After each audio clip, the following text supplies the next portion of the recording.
It started to happen gradually.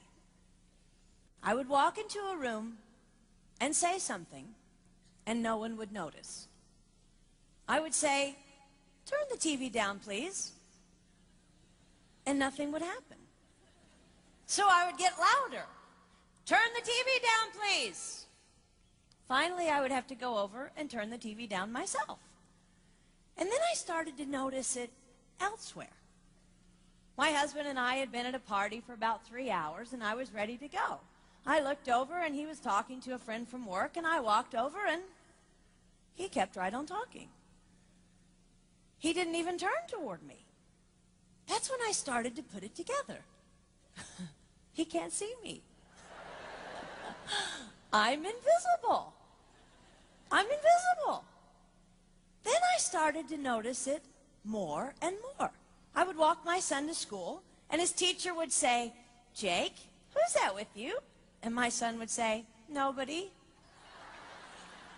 Granted, he's just 5, but nobody?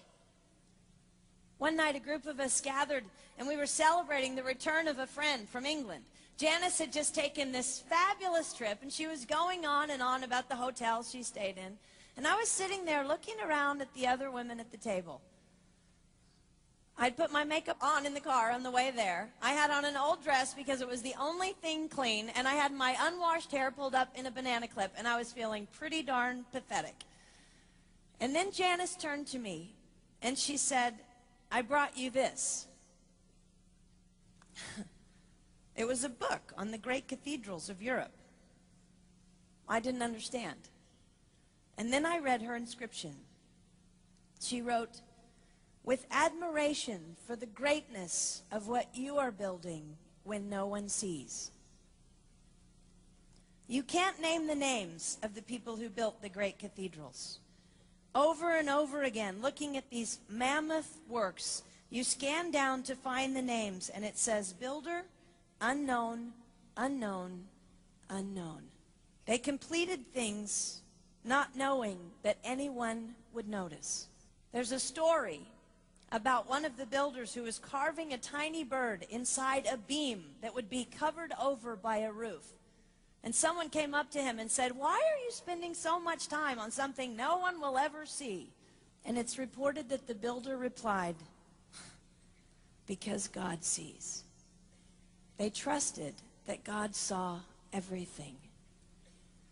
They gave their whole lives for a work, a mammoth work, they would never see finished. They showed up day after day. Some of these cathedrals took over 100 years to build. That was more than one working man's lifetime. Day after day. And they made personal sacrifices for no credit. Showing up at a job they would never see finished, for a building their name would never be on. One writer even goes so far as to say no great cathedrals will ever be built again because so few people are willing to sacrifice to that degree. I closed the book, and it was as if I heard God say, "I see you. You are not invisible to me. No sacrifice is too small for me to notice. I see every cupcake baked, every sequin sewn on, and I smile over every one. I see every tear of disappointment when things don't go the way you want them to go. But remember, you are building a great cathedral. It will not be finished in your lifetime, and sadly, you will never get to live there.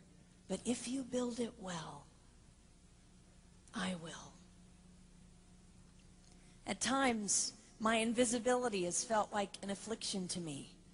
But it is not a disease that is erasing my life. It is the cure for the disease of self-centeredness. It is the antidote to my own pride. It's okay that they don't see.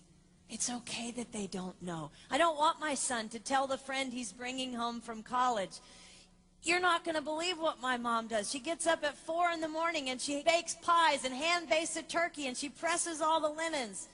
Even if I do all those things, I don't want him to say that. I want him to want to come home. And secondly, I want him to say to his friend, you're going to love it there. It's okay that they don't see. We don't work for them. We work for him. We sacrifice for him. They will never see. Not if we do it right. Not if we do it well. Let's pray that our work will stand as a monument to an even greater God.